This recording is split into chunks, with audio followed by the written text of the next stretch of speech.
A very good morning and welcome to our daily devotion. இன்னைக்கு நம்ம பார்க்க போது Psalms chapter 57 verses 7 to 11. So சங்கீதம் 57வது அதிகாரம் அதில் 7லிருந்து 11வது வசனம் வரைக்கும் பார்க்க போகிறோம். ஸோ இதில் வந்து என்ன பார்க்குறோன்னா, நம்ம நேற்று பார்த்ததோட பகுதியிலேருந்து கண்டினியூ ஆகுது. ஸோ டேவிட் என்ன இருக்காரு, ஒரு கஷ்டமான சூழ்நிலையில் சவுல் கிட்டேருந்து ஒளிஞ்சிக்கிட்டு இருக்காரு டேவிட். அப்போ வந்து என்ன பண்ணுறாரு, நான் கான்ஃபிடென்ட் ஆண்டவரோட ரக்கை கடியில் ரெஃப்யூஸ் எடுக்கிறதுக்காக கான்ஃபிடென்ட்டாக என்ன பண்ணாரு, பாட்டு பாடினாரு. இங்கே என்ன பண்ணுறாரு, அதே தான் சந்தோஷமாக பாட்டு பாடிட்டு இருக்காரு. அதுவும் அவர் ஏன் இவ்வளோ தைரியமாக இருக்காருன்னா, பிரச்சனை போல சவுல் இப்போ தேடுறது நிறுத்தலை அப்படிலாம் எதுவும் இல்லை. இன்னும் அவருக்கு என்ன இருக்குது, அந்த சோதனையில் தான் இருக்கார், அந்த புயலில் தான் இருக்கிறார் டேவிட். ஆனாலும் இன்னும் ஏன் சந்தோஷமாக பாடுறாருன்னா, இப்போது அவர் வந்து is confident in God's steadfast love. அதாவது என்னென்னா, ஆண்டவரோட அன்பில் என்ன இருக்கார், நல்லா நிலைத்து இருக்கிறார். ஆண்டவர் மேலே அவ்வளோ விசுவாசத்தோட உறுதியாக இருக்கிறதுனால அவர் என்ன பண்ணார், இப்போ காம் ஆகிட்டார். அவ்வளோ விசுவாசம் இருக்குது டேவிடுக்கு. பாருங்கள், ஒரு குகையில் சவுல்கிட்டேருந்து ஒளிஞ்சிட்டு இருக்காரு. அவரை தேடி என்ன இருக்காங்க, பல சிப்பாய்கள், பல சோல்ஜர்கள் இருக்காங்க. அப்போ இவர் என்ன பண்ணார், குகையில் ஜாலியாக பாடிக்கிட்டு இருக்கிறார். ஏன் காரணம்னா, அவரோட ஆண்டவர் மேலே அவ்வளோ விசுவாசம் வச்சுருக்காரு. ஆண்டவரோட அன்பில் அவ்வளோ உறுதியாக இருக்கிறார். அதனால் என்ன இருக்கார், அவர் கவலையில் என்னென்னா, ஆண்டவர் என்ன கைவிட மாட்டார். அதனால் நான் ஐ ஆம் கான்ஃபிடென்ட். ஸோ நம்ம கீவேர்ஸை பாருங்கள்.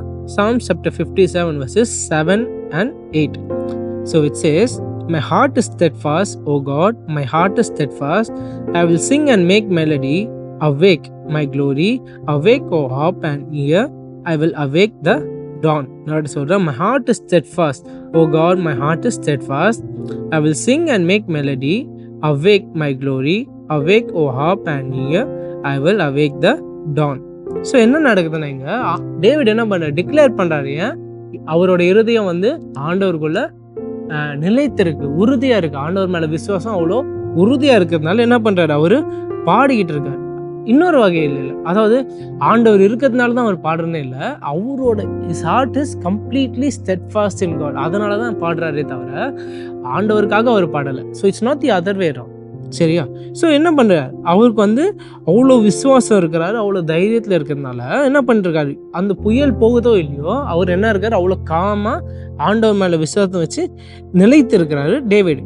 ஸோ ஃபார் எக்ஸாம்பிளுக்கு நீங்கள் பாருங்கள், ரெண்டு பேர் எடுத்துக்கோங்க. ஒருத்தர் வந்து என்ன பண்ணுறாரு, என் சூழ்நிலை வந்து சரியாக இருந்தால் மட்டும்தான் என்ன பண்ணுவாங்க, சந்தோஷமாக பாட்டு பாடுவாங்க. அவங்களுக்கு வந்து நாள் நல்லா இருக்கணும், எந்த கெடுதலும் நடக்காமல் இருந்தால் தான் என்ன பண்ணுவாங்க, ஒருத்தர் சந்தோஷமாக பாடிக்கிட்டே இருப்பார்.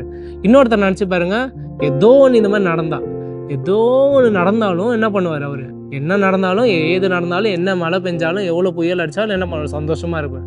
இந்த ரெண்டு பேரும் நீங்கள் எக்ஸாம்பிள் எடுத்து பாருங்கள். ஒருத்தர் என்ன இருப்பார், சூழ்நிலை எல்லாம் சரியாக இருந்தால் தான் என்ன பண்ணுவார், நல்லா நிலை திறந்து சந்தோஷமாக பாட்டு பாடுவார். இன்னொருத்தர் என்ன பண்ணுவார், சூழ்நிலை எவ்வளோ மோசமாக இருந்தாலும், எவ்வளோ சோதனைகள் வந்தாலும் என்ன பண்ணுவார், சந்தோஷமாக பாட்டு பாடுறாரு. அந்த ரெண்டாவது தான் டேவிட். என்ன பண்ணுறாரு, அவர் சூழ்நிலை மோசமாக இருந்தாலும் ஏன் அவர் அவ்வளோ சந்தோஷமாக இருக்கார், அவர் ஆண்டவர் மேலே வச்சிருக்க அன்பு அவ்வளோ உறுதியாக இருக்குது, ஆண்டவர் மேலே வச்சிருக்க விசுவாசம் அவ்வளோ உறுதியாக இருக்குது. அதனால என்ன பண்ணுறாரு, சூழ்நிலை எப்படி இருந்தாலும் அவருக்கு கவலை இல்லை, ஏன்னா அவர் அவ்வளோ நம்பிக்கை வச்சிருக்கார் ஆண்டவர் மேலே. ஸோ இதில் நம்ம என்ன எடுத்துக்க போகிறோன்னா, எத்தனை பேர் நம்ம இதில் முதல் ஆள்னா என்ன பண்ணுவார், முதல் ஆள் சூழ்நிலை எல்லாம் கரெக்டாக இருந்தால் தான், சிச்சுவேஷன் பர்ஃபெக்டாக இருந்தால் தான், எல்லாம் ஆசைப்பட்ட மாதிரியே நடந்தால் தான் என்ன பண்ணுவாங்க, ஆண்டவர் உள்ள உறுதியாக இருப்பாங்க. ஆண்டவருக்குள்ளே என்ன பண்ணுவாங்க, அப்போ தான் உறுதியாக இருப்பாங்க. இல்லை, சின்ன சோதனை வந்தால், சின்ன கஷ்டம் வந்தாலும் என்ன பண்ணுவாங்க, யோசிப்பாங்க, ஐயோ இல்லை ஆண்டவர் கைவிட்டுட்டாரு, இல்லை நான் இப்போ பாட மாட்டேன், இப்போ ஆண்டவரை நான் முழு உள்ளத்தோட துதிக்க மாட்டேன்.